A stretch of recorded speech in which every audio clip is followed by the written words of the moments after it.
Continuous tense. चलिए इसके बारे में जानते हैं और डेप्थ में जाके इसकी स्टडी करते हैं। तो प्रेजेंट कंटिन्यूअस टेंस, इसकी पहचान क्या होती है, मैंने यहाँ पे लिखा है, अगर किसी भी वाक्य के अंत में रहा है, रही है, रहे हैं ऐसा आपको दिखाई देता है तो आपको पता चल जाएगा कि वो प्रेजेंट कंटिन्यूअस टेंस है।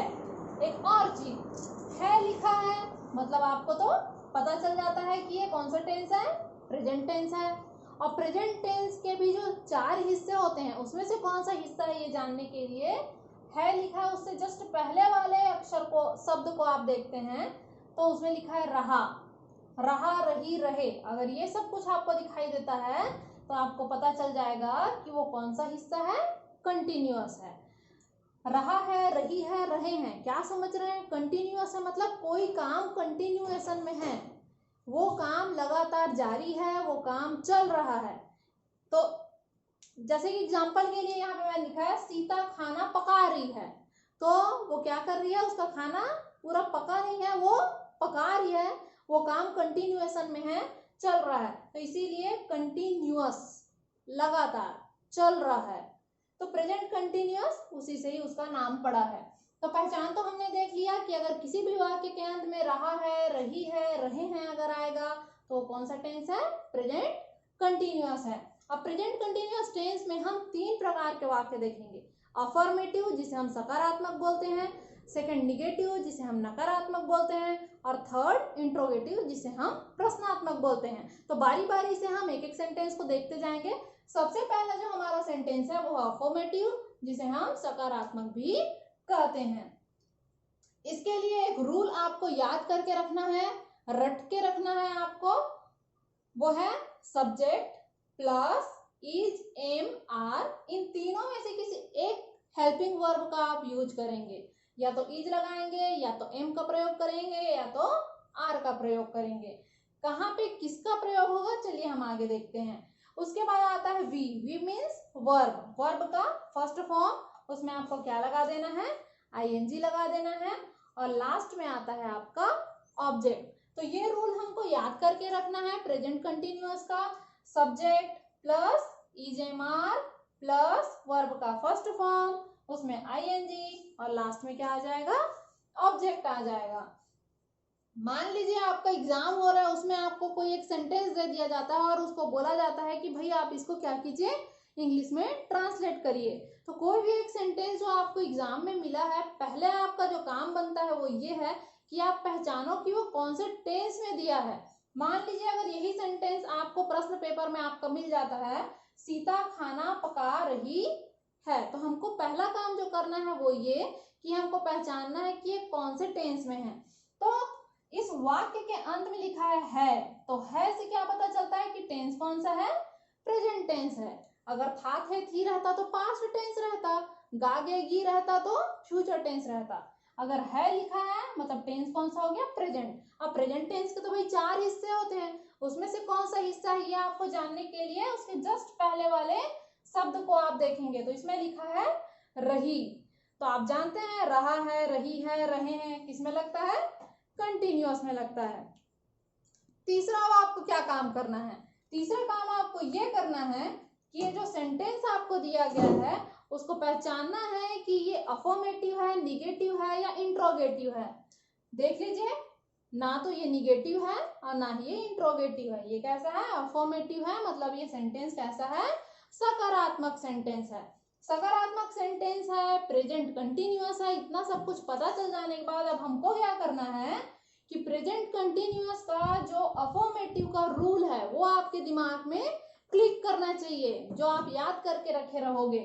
तो अफर्मेटिव का रूल क्या है, subject plus is, am, are, ये तीनों में से कोई एक आपको लगाना है, प्लस वर्ब का फर्स्ट फॉर्म, उसमें आईएनजी और प्लस ऑब्जेक्ट। तो अब हमको क्या करना है, ये जो हमें सेंटेंस मिला है उसको हम इस रूल के अकॉर्डिंग हमको इस सेंटेंस को क्या करना है, ट्रांसलेट करना है। इस सेंटेंस को इसके इस रूल के अकॉर्डिंग ट्रांसलेट करते जाना है।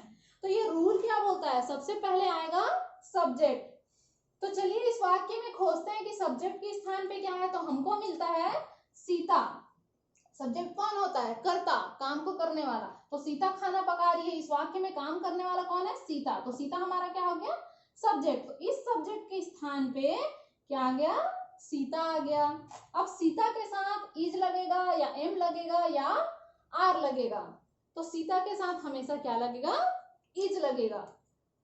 एम किसके साथ लगता है? केवल और केवल आई के साथ लगता है। एम किसके साथ लगता है?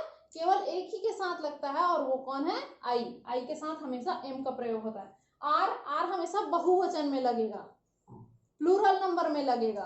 दे आर, वी आर, है ना। और यू के साथ भी आर का प्रयोग होता है। बाकी जो भी कुछ बच जाता है उसके साथ इज का प्रयोग करते हैं। या आप एक और नोट के द्वारा समझ सकते हो, जो आप रट के रखे हो। ये जो इज है वो 5 लोगों के साथ लगेगा। वो 5 कौन कौन हो सकते हैं? ये जो इज है उसको जानने के लिए आप हमेशा, आपको मैं पहले भी बता चुकी हूँ, वो 5 है ही, सी, इट। किसी व्यक्ति का अगर नाम आता है या कोई चीज सिंगुलर नंबर में है तो आप क्या करोगे? इज का प्रयोग करोगे। He is, she is, it is, है ना। Ram is, Sita is. Name, किसी भी व्यक्ति का नेम हो सकता है, तो उसके साथ आप क्या लगाओगे? इज लगाओगे। कोई चीज सिंगुलर नंबर में है, एक वचन में है, तो भी आप क्या करोगे? इज का प्रयोग करोगे। एम किसके साथ लगता है? केवल और केवल आई के साथ लगता है। एम का प्रयोग किसके साथ होता है? केवल और केवल आई के साथ होता है। जो आर लिखा है उसका प्रयोग किसके साथ होता है? यू के साथ होता है, और प्लूरल नंबर के साथ होता है। प्लूरल नंबर, प्लूरल नंबर मतलब क्या होता है? बहुवचन। तो बहुवचन है तो आप आर का प्रयोग करोगे, या यू लिखा है तो आर का प्रयोग करोगे, आई लिखा है तो एम का प्रयोग करोगे। अगर इन 5 में से, है ना, ये जो 5 है, इन 5 में से अगर कोई चीज है तो आप क्या करोगे? इज का प्रयोग करोगे। तो चलिए अब हम क्या करते हैं? इसको ट्रांसलेट करते हैं। तो सब्जेक्ट, सब्जेक्ट के स्थान पे हमको क्या मिला? सीता। तो हमने लिख दिया सीता। अब सीता के साथ आपको पता चल गया भाई सीता है, किसी व्यक्ति का नाम है, तो आप क्या करोगे? उसके साथ इज का प्रयोग करोगे। तो हमारा कंफ्यूजन दूर हो गया कि हम भाई इज लगाएंगे कि एम लगाएंगे या आर लगाएंगे। ठीक है, किसी व्यक्ति का नाम है सीता, तो नाम के साथ हमेशा क्या लगता है? इज लगता है, इसलिए हमने यहाँ पे क्या किया? इज लगा दिया। उसके बाद बोलते हैं क्रिया का पहला रूप, वर्ब का फर्स्ट फॉर्म। तो क्रिया क्या हो रही है? पकाना। क्या करना? पकाना। तो यहाँ पे हमने लिखा कुक, क्योंकि कुक का मतलब होता है पकाना। उसमें लगा देना है आईएनजी, तो हमने यहाँ पे आईएनजी लगा दिया। उसके बाद पका तो रही है, लेकिन क्या पका रही है? ऑब्जेक्ट, कर्म। तो क्या पका रही है? खाना। और खाना को क्या बोलते हैं इंग्लिश में? फूड। तो इस प्रकार हम क्या करेंगे? इस हिंदी से इसको इंग्लिश में ट्रांसलेट कर देंगे। देखिए सब एक बार फिर से देखते हैं। सब्जेक्ट, सब्जेक्ट के स्थान पे सीता। अब सीता के साथ इन तीनों में से आप क्या लगाएंगे? Is, am, are. तो सीता के साथ क्या लगेगा? इज। क्यों लगेगा? क्योंकि अगर किसी व्यक्ति का अगर नाम दिया है तो उसके साथ हम किसका प्रयोग करते हैं? इज का प्रयोग करते हैं। उसके बाद आ गया वर्ब का फर्स्ट फॉर्म, क्रिया का पहला रूप। क्या काम हो रहा है? पकाने का काम। तो पकाना को क्या बोलते हैं? कुक। और उसके साथ हमको क्या लगा देना है? आईएनजी। तो इसलिए हमने इसमें आईएनजी लगा दिया। और लास्ट में बोलता है ऑब्जेक्ट। पका तो रही है, क्या पका रही है? खाना। तो खाना को हम इंग्लिश में बोलते हैं फूड। चलिए सेकंड एग्जांपल देखते हैं। हम गृह कार्य कर रहे हैं। हम गृह कार्य कर रहे हैं। तो चलिए इस सेंटेंस में हमको देखना है कि सब्जेक्ट क्या है। तो सब्जेक्ट के स्थान पे हमको क्या मिलता है?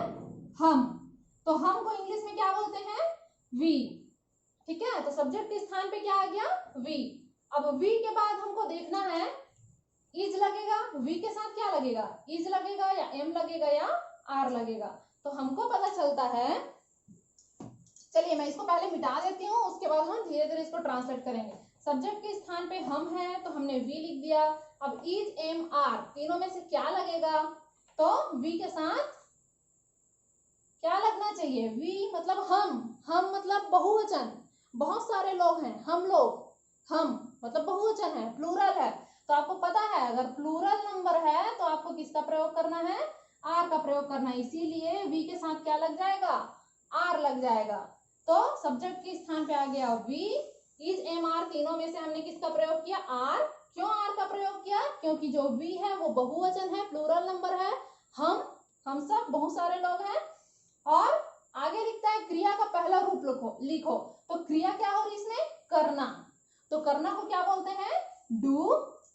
ठीक है, तो क्रिया का पहला रूप हमने डू लिख दिया। डू मतलब करना, उसमें लिखना है हमको आईएनजी, तो हमने लिखा आईएनजी, तो हो गया डूइंग।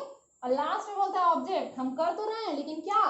तो गृह कार्य। तो गृह कार्य को हम इंग्लिश में बोलते हैं होम वर्क। तो यहाँ पे हमने हिंदी से इसको इंग्लिश में ट्रांसलेट कर दिया।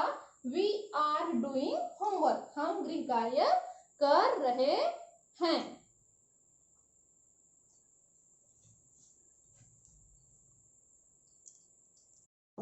चलिए, तो अब हम अफर्मेटिव को समझने के बाद समझते हैं second number negative type of sentence को। निगेटिव मतलब नकारात्मक। अगर कोई वाक्य नकारात्मक है तो उसको हम कैसे सॉल्व करेंगे? तो देखते हैं, अगर कोई वाक्य हमको दिया गया है, जैसे सीता खाना नहीं पका रही है, तो हमको पता करना है कि ये कौन से टेंस में, रहा है, रही है, रहे हैं। अगर आपको मिलता है मतलब आपको पता चल गया कि प्रेजेंट कंटिन्यूअस है। प्रेजेंट कंटिन्यूअस में अब आपको पता करना है कि वो सकारात्मक है, नकारात्मक है या प्रश्नात्मक है, अफर्मेटिव है, निगेटिव है, इंट्रोगेटिव है। तो यहाँ पे लिखा है नहीं, तो हमको पता चल जाता है कि ये किस टाइप का सेंटेंस है, निगेटिव टाइप का सेंटेंस है। तो अब हमको जो रूल याद है उसको हम रिकॉल करते हैं। हमारा जो रूल होता है प्रेजेंट कंटिन्यूअस का, जो निगेटिव होता है उसका हमारा रूल होता है subject plus is, am, are plus not plus verb का फर्स्ट फॉर्म, उसमें आईएनजी और ऑब्जेक्ट। मतलब सबसे पहले सब्जेक्ट या कर्ता आएगा, उसके बाद आपको इन तीनों में से किसी एक सहायक क्रिया या तीनों में से किसी एक हेल्पिंग वर्ब का यूज करना पड़ेगा। या तो आप इज का यूज करिए, या एम का, या तो आर का। उसके बाद चूंकि ये निगेटिव टाइप ऑफ सेंटेंस है इसीलिए यहाँ पे नॉट का यूज होगा। फिर क्रिया का पहला रूप रहेगा, उसमें आईएनजी लगाएंगे और ऑब्जेक्ट रहेगा। तो इस रूल के अकॉर्डिंग अभी हम क्या करने वाले हैं, हमारा ये जो सेंटेंस हमको मिला है उस सेंटेंस को हम ट्रांसलेट करेंगे।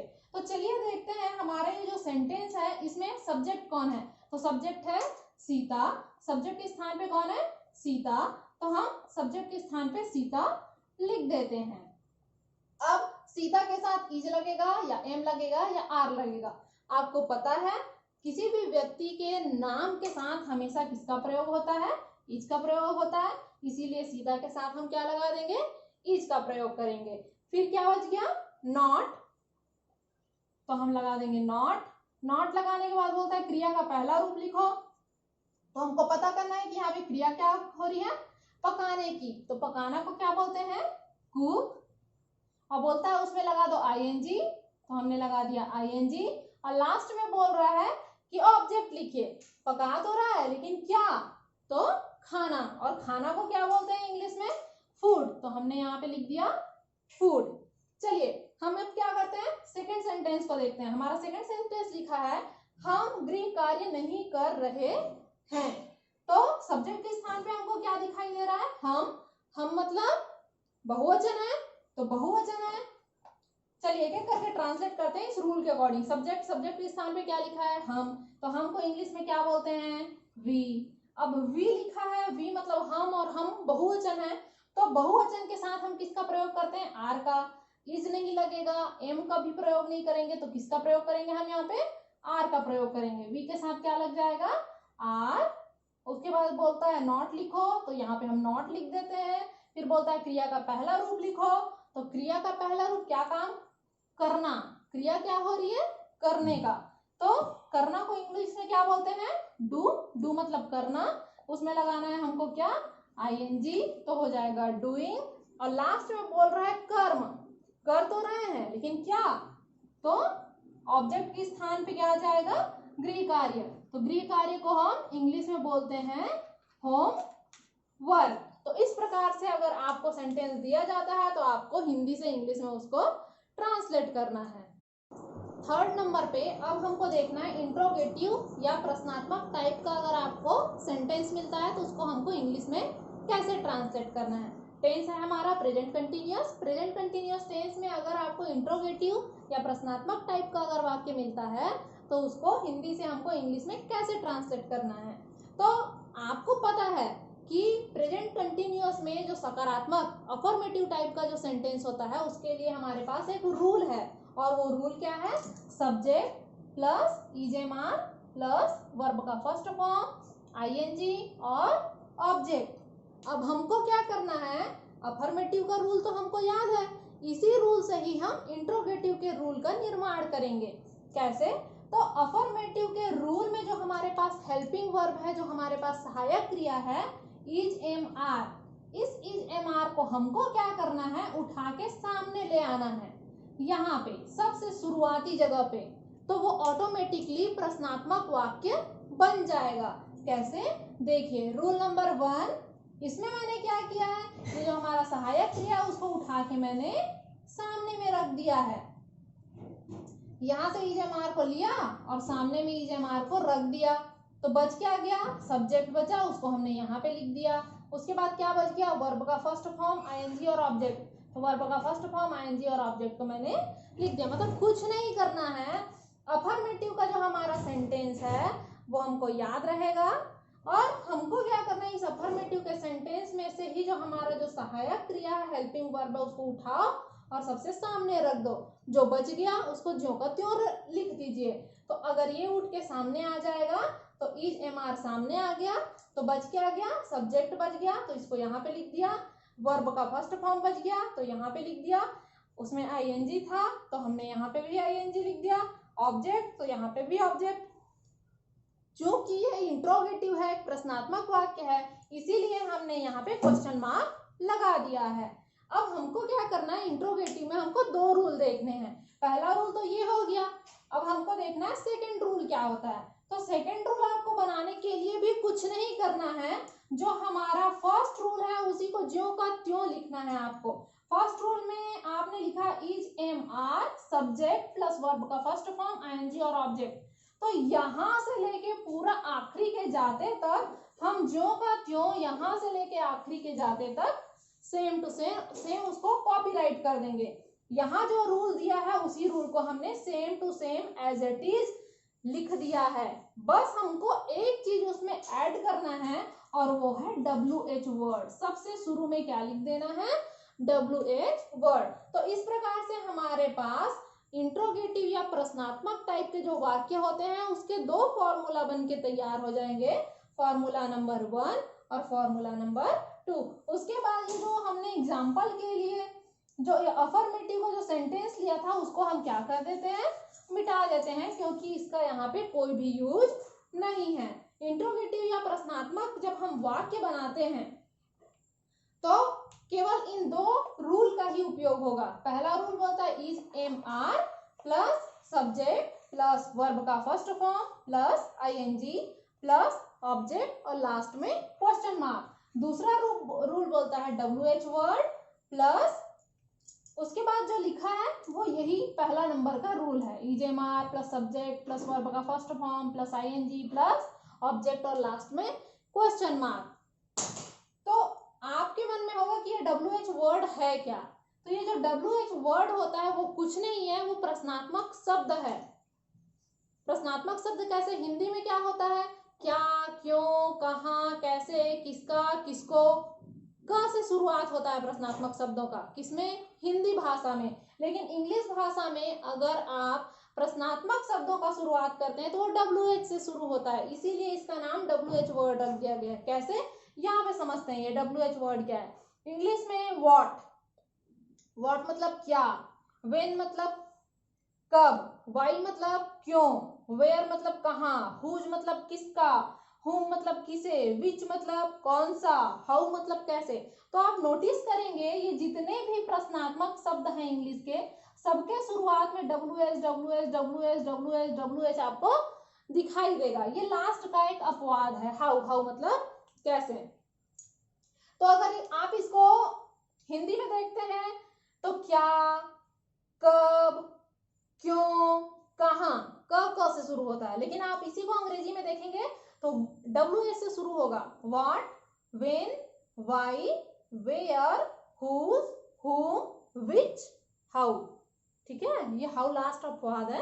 तो ऐसे ही WH से शुरू होने वाले बहुत सारे वर्ड्स आपको इंग्लिश में मिल जाएंगे। तो इसीलिए इनको शॉर्ट में हम WH वर्ड बोलते हैं। चलिए अब इसके लिए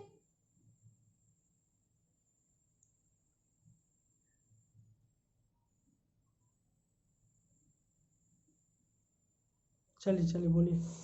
चलिए अब हम तो ये है हमारे एग्जाम्पल्स। मैंने यहाँ पे 2 एग्जाम्पल लिया है, example number 1 and example number 2।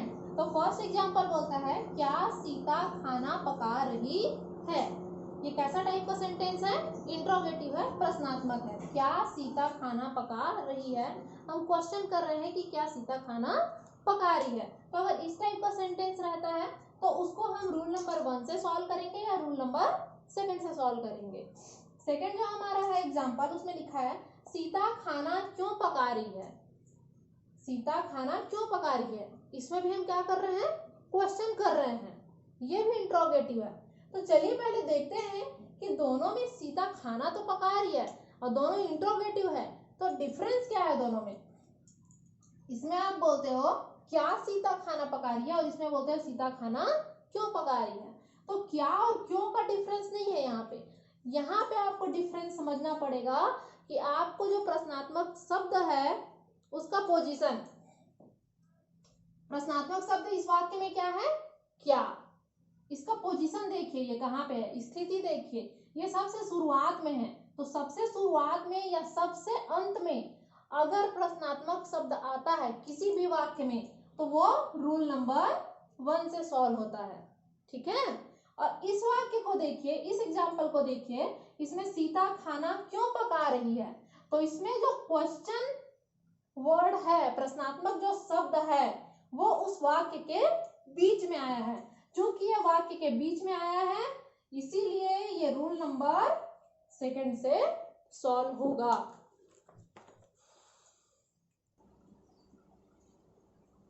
चलिए तो यहाँ पे हमारे पास 2 एग्जाम्पल है। पहला एग्जाम्पल है क्या सीता खाना पका रही है और सेकंड एग्जाम्पल है सीता खाना क्यों पका रही है। तो पहले तो समझते हैं ये दोनों इंट्रोगेटिव है, प्रेजेंट कंटिन्यूअस का दोनों इंट्रोगेटिव है। तो दोनों में डिफरेंस क्या है?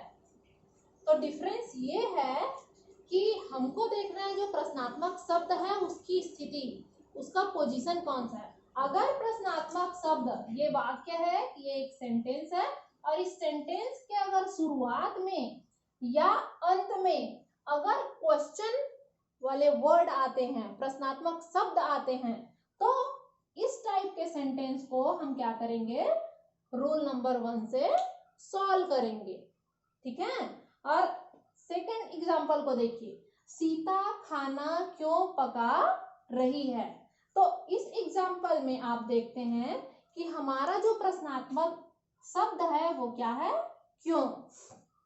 इसकी स्थिति देखिए, ना तो ये शुरुआत में है ना तो अंत में है, बल्कि कहाँ पे है? वाक्य के बीच में है। यहाँ पे हो सकता था, यहाँ पे हो सकता था, कहीं पे भी, लेकिन ना तो वो शुरू में होगा ना तो अंत में होगा। वाक्य में कहीं बीच में अगर ऐसा कुछ प्रश्नात्मक शब्द है तो उसको हम सॉल्व किस पे करेंगे? उसको हम सॉल्व करेंगे रूल नंबर 2 से। ठीक है। तो चलिए अब हमको क्या करना है, एक एक करके बारी बारी से दोनों सेंटेंस को हम ट्रांसलेट करते जाते हैं। पहला हमारे पास सेंटेंस क्या सीता खाना पका रही है। तो क्या सीता खाना पका रही है को हम इंग्लिश में ट्रांसलेट करेंगे तो रूल नंबर 1 को फॉलो करेंगे। किसको फॉलो करेंगे? Rule number 1। रूल नंबर 1 क्या बोलता है? इज एम आर, तीनों में से किसी एक को सबसे पहले लगाओ। तो इज एम आर को लगाने के लिए हमको जानना पड़ेगा कि हमारा सब्जेक्ट क्या है। तो इस वाक्य में देखते हैं कि हमारा सब्जेक्ट क्या है? सीता। सब्जेक्ट क्या है? सीता। अगर सब्जेक्ट के स्थान पे सीता है तो सीता के साथ इज एम आर तीनों में से क्या लगना चाहिए? इज लगना चाहिए। क्या लगना चाहिए? इज। तो हमने लगा दिया इज। ठीक है। क्यों? क्योंकि आपको पता है किसी भी व्यक्ति का अगर नाम है तो उस व्यक्ति के नाम से पहले हम क्या लगाते हैं? इज लगाते हैं। तो चलिए इज एम आर तीनों में से हमने किसको सेलेक्ट किया? इज को सेलेक्ट किया। सब्जेक्ट के स्थान पे क्या आ गया? सीता आ गया। फिर बोलता है वर्ब का फर्स्ट फॉर्म लिखो। तो इस वाक्य में, इस सेंटेंस में क्रिया का पहला रूप क्या है? इसमें क्रिया हो रही है पकाना। तो पकाना को क्या बोलते हैं? कुक। क्रिया का पहला रूप है कुक। उसमें लगा देना है आपको ing, तो बन जाएगा कुकिंग। और लास्ट में बोलता है ऑब्जेक्ट, पका तो रहे हैं लेकिन क्या, खाना, तो खाना को इंग्लिश में क्या बोलते हैं, फूड। और चूंकि ये एक इंट्रोगेटिव सेंटेंस है इसलिए लास्ट में हम क्वेश्चन मार्क लगा देंगे। अब चलिए ऐसे ही हम सेकंड सेंटेंस को ट्रांसलेट करते हैं। जो सेकंड सेंटेंस है वो किसको फॉलो करेगा, रूल नंबर सेकंड को। तो ये जो रूल नंबर सेकंड है उसके अकॉर्डिंग हम क्या करेंगे, हमारे इस सेंटेंस को ट्रांसलेट करेंगे। तो रूल नंबर सेकंड में सबसे पहले आपको लिखना है WH वर्ड, प्रश्नात्मक शब्द। प्रश्नात्मक शब्द यहाँ पे क्या है, क्यों, तो क्यों को हमको लिखना पड़ेगा WH वर्ड। क्यों का क्या हो जाएगा, क्यों को इंग्लिश में क्या बोलते हैं, वाई। क्यों को क्या बोलते हैं, WH वर्ड। क्यों का क्या हो जाएगा, वाई। WH वर्ड क्यों बोला जाता है, क्योंकि इसकी शुरुआत WH से होती है। तो WH वर्ड के जगह हमने क्या लिख दिया, वाई लिख दिया। अब इज, एम, आर तीनों में से क्या लगेगा, यहाँ पे जो भी लगेगा वो सब्जेक्ट के अकॉर्डिंग लगता है। तो सब्जेक्ट के स्थान पे यहाँ पे क्या है, सीता। तो हम तो पहले सीता लिख देते हैं भाई। सब्जेक्ट के स्थान पे क्या आ गया, सीता आ गया। यहाँ पे सब्जेक्ट के स्थान पे कौन आ गया, सीता। अब सीता के साथ इज, एम, आर तीनों में से क्या लगता है, इज लगता है, इसलिए हम यहाँ पे इज लिख दिए। पहले WH वर्ड लिखना था तो ये क्यों है, इसीलिए हमने वाई लिख दिया है। तो शुरू से समझते हैं। WH वर्ड की जगह मिल गया हमको वाई, इज, एम, आर तीनों में से हमने किसको लिखा, इज को लिखा। इसको क्यों लिखा, क्योंकि सब्जेक्ट के स्थान पे कौन है, सीता है, सीता है, इसीलिए। फिर बोलता है क्रिया का पहला रूप लिखो, तो क्रिया क्या हो रही है, पकाने की, तो हम लिख देते हैं कुक। बोलता है उसमें ing डालो, हमने ing लिख दिया। लास्ट में बोलता है ऑब्जेक्ट, तो पका तो रही है लेकिन क्या, खाना, फूड, तो हम लास्ट में क्या लिख देते हैं, फूड। और लास्ट में चूंकि इंट्रोगेटिव है इसलिए हम क्वेश्चन मार्क लगा देंगे। चलिए थर्ड सेंटेंस को समझते हैं। थर्ड सेंटेंस बोलता है क्या हम गृह कार्य कर रहे हैं। ये भी इंट्रोगेटिव है, प्रश्नात्मक है, प्रेजेंट कंटिन्यूअस का। तो इसमें भी देखते हैं हम, हमारा जो प्रश्नात्मक शब्द है उसका पोजीशन क्या है, शुरुआत में है। शुरुआत में है तो ये किसको फॉलो करेगा, ये फॉलो करेगा रूल नंबर 1 को। रूल नंबर 1 के अकॉर्डिंग चलिए अब हम ट्रांसलेट करना शुरू करते हैं। तो रूल नंबर 1 में इज, एम, आर तीनों में से किसी एक को लिखना पड़ेगा। तो इज, एम, आर तीनों में से किसी को हम लिखें उससे पहले हमको देखना पड़ेगा कि सब्जेक्ट के स्थान पे क्या है। तो यहाँ पे सब्जेक्ट के स्थान पे हमको क्या मिलता है, हम, है ना। इस सब्जेक्ट के स्थान पे हमको क्या दिखाई दे रहा है, हम। तो हम को क्या बोलते हैं इंग्लिश में, वी। अब सब्जेक्ट के स्थान पे अगर हमने वी लिखा है तो इसी के अनुसार हम चयन करेंगे कि हम इज लिखेंगे या आर लिखेंगे या एम लिखेंगे या आर लिखेंगे। तो सब्जेक्ट के स्थान पे अगर वी है तो वी के साथ इन तीनों में से क्या लगेगा, वी। वी बहुवचन है, बहुवचन है, तो इसीलिए हम किसका प्रयोग करेंगे, आर का प्रयोग करेंगे। किसका प्रयोग करेंगे, आर। तो इज, एम, आर तीनों में से हमने लगा दिया आर। सब्जेक्ट के स्थान पे क्या आ गया, वी आ गया। क्रिया का पहला रूप बोलता है तो यहाँ पे काम क्या हो रहा है, करना। तो करना को बोलते हैं डू, उसमें लगाना है ing, तो हमने लगा दिया ing। फिर बोलता है ऑब्जेक्ट लिखो, क्या है ऑब्जेक्ट, गृह कार्य, तो हम यहाँ पे लिख देते हैं होम वर्क। और लास्ट में लगा देते हैं क्वेश्चन मार्क। अब बच गया हमारा लास्ट का सेंटेंस। लास्ट सेंटेंस में लिखा है हम गृह कार्य कैसे कर रहे हैं। ये दोनों सेम है लेकिन डिफरेंस क्या है, इसमें जो क्वेश्चन मार्क, क्वेश्चन वाले वर्ड हैं, जो प्रश्नात्मक शब्द हैं, उसकी स्थिति ये शुरुआत में है और यहाँ पे जो प्रश्न पूछ रहा है वो कहाँ पे है, उस वाक्य के बीच में है, कैसे बोल रहा है। तो अगर इस वाक्य के बीच में अगर कोई प्रश्नात्मक शब्द आता है तो उसको कौन से रूल से हम सॉल्व करेंगे, तो इसके लिए हम रूल नंबर 2 को फॉलो करेंगे। रूल नंबर 2 से सॉल्व करेंगे। रूल नंबर 2 में सबसे पहले हमको क्या लिखना है, WH वर्ड। WH वर्ड के यहाँ पे की जगह पे क्या आ जाएगा, कैसे। तो कैसे को इंग्लिश में क्या बोलते हैं, हाउ। कैसे को क्या बोलते हैं, हाउ। तो WH वर्ड की जगह पे क्या आ गया, हाउ आ गया। उसके बाद बोलता है इज, एम, आर तीनों में से किसी एक का यूज करिए। तो ठीक है हम यहाँ पे यूज तो करेंगे लेकिन उसके लिए हमको पता होना चाहिए कि हमारा सब्जेक्ट क्या है। तो सब्जेक्ट के स्थान पे क्या है, हम, तो हम लिख देते हैं हम को इंग्लिश में वी और वी के साथ हमको क्या लिखना होता है, आर, बहुवचन है इसलिए। तो हमारा जो कंफ्यूजन था कि भाई हम इज लिखें, एम लिखें कि आर लिखें, वो दूर हो गया, क्योंकि सब्जेक्ट के स्थान पे हमको वी मिल गया, तो इसीलिए हम वी से जस्ट पहले क्या लिख देंगे, आर। ठीक है, आगे बढ़ते हैं। क्रिया का पहला रूप बोलता है, तो यहाँ पे क्रिया क्या हो रहा है, करना, तो उसको बोलते हैं डू। डू मतलब करना। फिर बोलता है आईएनजी लिखो, तो हमने आईएनजी लिख दिया। और लास्ट में बोलता है ऑब्जेक्ट, तो ऑब्जेक्ट के स्थान पे क्या है, गृह कार्य, जिसे आप इंग्लिश में क्या बोलते हो, होमवर्क बोलते हो। और लास्ट में क्वेश्चन मार्क लगा दिए क्योंकि ये प्रश्नात्मक वाक्य है। तो हम गृह कार्य कैसे कर रहे हैं, इसको जब हम इंग्लिश में ट्रांसलेट करेंगे तो इस नियम को फॉलो करेंगे। WH वर्ड के जगह पे हाउ हो जाएगा, हाउ मतलब कैसे, EJMR में से हमने आर लगाया, फिर सब्जेक्ट के स्थान पे है वी, वी मतलब हम, क्रिया डू, उसमें ING डूइंग, ऑब्जेक्ट होमवर्क। तो how are we doing homework, हम गृह कार्य कैसे कर रहे हैं। तो ये रहा अभी तक का प्रेजेंट कंटिन्यूअस में तीनों सेंटेंस हमने बता दिए कि सकारात्मक, नकारात्मक, प्रश्नात्मक, अफर्मेटिव, निगेटिव और इंट्रोगेटिव को आपको कैसे सॉल्व करना है पूरे एग्जाम्पल के साथ। तो ऐसे ही वीडियोस मैं ग्रामर के ऊपर बेस्ड बनाते रहूंगी। अगर आपको ये वीडियोस पसंद आ रहे हैं तो इनको लाइक करिए, अपने दोस्तों के साथ शेयर कीजिए और मेरे वीडियोस को सब्सक्राइब जरूर करिएगा और बेल आइकन को प्रेस करिए, क्योंकि जब भी मैं नई वीडियोस बनाती हूँ तो उसका नोटिफिकेशन तुरंत आपके पास पहुंच जाएगा। Thank you.